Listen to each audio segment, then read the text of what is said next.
Hey, I'm going to apologize in advance for this one being probably a little bit ranty, but I am so serious and passionate about this specific topic that I can't promise that I won't go off on a rant about it, but I'm going to do my best to keep my cool and explain this to you guys. So, if you are a web designer who has ever thought, I'm going to wait until I've worked with enough clients that everything's perfect, my process is dialed in, and, I've got all of this experience to raise my prices. That mindset is the exact opposite of how you need to be thinking, okay? That mindset is hurting you. That mindset is leaving so much money on the table. And here and this like I was so passionate about going live about this today because I heard I've had four people say this to me today in four different places. Two different emails, a Facebook post comment, and a direct message where someone has said to me, I'm going to do some low priced work to start off my business. And then once I've built up a portfolio or I have my processes down or some other thing happens, then I will raise my prices. And this actually works against you. And here's why: you're making your price all about you. You're making your price all about you, your experience, your perception of what value is, of what's valuable. And that is not what the value of a website is. The value of a website is how valuable it is to your client to actually have, and what kind of results and how much money and what kind of outcomes the client is going to get from actually having the website that you built. So you are doing yourself a disservice by undercharging because you're charging based on how many times you have done this before. If this sounds like you, let me ask you this: do you believe that you know how to build a website? If you have never built a website before, if you have no web design skills, you absolutely have to go learn that, right? You have to know how to actually build a website. But if you know how to build a website and you know how to build the kind of website that your client needs in order to move a customer from A to B, like, you know how to, they here's the thing: your customer knows what their business is, right? They're like, I know how people work with me. I'm gonna tell you how the customer journey happens, right? Someone comes to my website, they book a consultation with me, I talk to them and they either buy or they don't buy. Or someone comes to my website and they click on my email opt-in form, they get onto my email list, I invite them to buy my thing, they see a sales page, they either buy or they don't buy, right? Your client is in charge of understanding their business model and explaining that to you. And you, as the web designer, are in charge of building whatever you agreed to build for them. Are you capable of building whatever you agreed to build for them? If the answer is yes, it does not matter if it's the first time you did it or the 100th time you did it, it's still worth the same thing to your client. And so the problem that I see is that new web designers especially make the price all about them and how many times that they've done it before. And they think that their process isn't smooth enough, or they don't know how to manage clients. And so they think that because they don't know how to manage the client and that they don't know how to manage the project, that the value of the website to the client is less, and it's not. The value of the website to the client is the exact same, whether your process sucks or not, right? So, what you really need to do is work on your process so that you, from the very first moment you work on your very first client, you already have a process that's going to prevent them from not getting you their content on time. That's going to prevent scope creep. That's going to prepare you for the conversations that you're inevitably going to have with a client. Because I don't care how talented you are at web design, when you throw a client into the mix, that changes everything, right? It changes everything when you throw a client into the mix. So the problem isn't you. The problem isn't how long you have been designing websites. The problem is not any of that.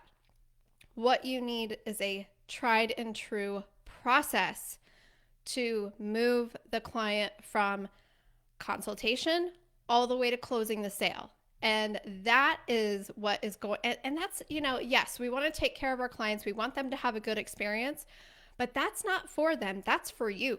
That's so you can start on time, you can get paid on time, you can close the project on time, and you can take another client on time.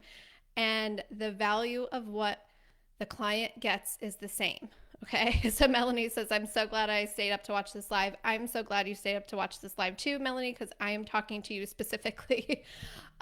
So you said, Melanie, in your comment, you said, my thought process is until my whole client process from inception to completion is well tuned and smooth, I can turn around websites pretty quickly, then I will be in a position to raise my prices. And what if I told you that that has nothing to do with whether this is your first client or your 10th?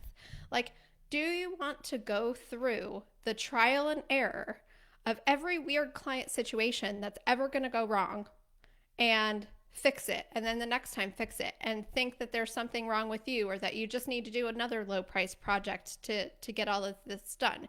You can totally do it on your own if you want to. You can figure all of that out on your own, or we can help you. So please just sign up for the web designer pricing workshop. We're going to dive a little bit deeper into some of the places where people's web design businesses break down. And the process is where people's businesses break down. But what they think that it is they think it's a problem with them. They think it's my lack of experience, my this, my that. It's like, no, you know how to build the website. If you take the client out of the picture and someone said to you, hey, Melanie, can you build a website that, moves a client from A to Z, you'd be able to create that thing. It's when we put another person into the mix that things start to break down and fall apart, probably as you said that you're experiencing now. And why not charge $5,000 for the outcome regardless of how the process goes? I don't know if I'm saying that the way that I mean to say it, but it's like, if you're going to deal with a difficult client, you might as well get paid well for it, right? Because the outcome to them is the same. But what we do in our program is give people the whole entire process to, for all the points that we know the web design business breaks down because of the client, we give them the process to head that off, and we give them the process to fix it and pull things back on track if they have gotten off track. So I think one of the things that breaks my heart so much is when I see web designers thinking that because they are new, the value of what they create is less. And it makes no sense, because it's a website. Like, it exists. It's the pixels on the page, and it doesn't matter if someone who's done it 50 times before is doing it, or you're doing it for the first time. And sure, maybe it takes you a little bit longer the first time, but that doesn't mean it's worth any less. That does not mean it's worth any less to the client. So that's kind of like my rant as far as, new people holding themselves back from charging sustainably because they're new. And when they hold themselves back from charging sustainably, they also hold themselves back from investing in help and mentorship and training and all of the things that could make them go so much farther, so much faster. And I don't know why we all think that we have to reinvent the wheel every single time. It's like, oh, it's my business. I must create all of these processes from scratch. I must go through all the pain myself. I must, have every bad experience happen to me so that for the next client, it's like whack-a-mole. It's like you get one client that does something sideways, so you try to fix that for the next time, but then the next client does something completely different sideways. Like, you need the process from the process that has thought of all of those things. So that's my rant for today. I just want you guys to understand that if you could build the website without the client being involved, then you can build the website and it's not worth any less just because it's your first time. So, that's like, that's the mindset shift that I am just so serious and passionate about you guys making, because you find yourself in this position then that you undercharge for a site, you don't have a good process in place, the project drags out forever. So something that was going to take you 1 month ends up taking 6. And for those 6 months, you haven't booked your next client, or if you do, you book them at low, and the same thing happens over and over. And before you know it, a year has gone by, and you're making 10 times less than you could have made had you just like not undercharged and fixed the process problem. It's a process problem. It's not a you problem, and that's what I like. And I need people to understand. I need you guys to understand. So that is my rant for today, all about why waiting to raise your prices is a mistake. You deserve to get paid for the work that you do. You deserve to get paid for the outcome that you deliver to the client. You deserve to get paid for dealing with the whole process end to end of dealing with them. If they're not cooperating, you deserve to get paid for the work that you do to babysit them and get them cooperating again. So all of those things are part of your price, and don't undervalue yourself just because you haven't done it before. Okay. So thank you so much for watching and for listening to my rant about this. If you are watching a replay of this, you can sign up for our web designer pricing mindset workshop. We are going to help you figure out exactly what you need to charge specifically to have a sustainable, profitable web design business. We are going to cover some of the mindset stuff that I've been talking about in these mini trainings that keep you from actually charging that number. So once I help you figure out that number and then you have massive sticker shock, we're gonna help you fix the mindset so that you believe that you can charge that. And then we're going to talk about all the places where your web design business breaks down and you end up leaking money and leaving money on the table and not being as profitable and efficient and sustainable as you could be if you had all of those things fixed.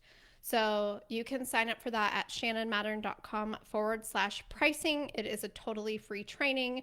It's available all the time. We're going to be doing it live at the time that I'm recording this video, but the replay is going to be available if you're watching this later, because this is what I'm so serious about helping web designers fix in their business, because you undercharge, your projects don't go well, you think it's a you problem, so you don't get to the point where you ever decide that you're good enough to charge as much as you should be charging, when it's not a you problem, it's a process problem. So shannonmattern.com/pricing. Sign up for that. Join us live if you sign up in time. If not, watch the replay. And we will break all of that down for you, because it is my mission to help web designers stop undercharging and undervaluing and start creating profitable and sustainable and scalable businesses. So thank you so much for watching, and I appreciate all of the feedback and comments. And if there's something holding you back from really going for it in your web design business, leave a comment on this video. Let me know, because I'll probably go on another rant about your thing and help you flip that switch too. So thanks so much for watching. I'll see you next time. Bye.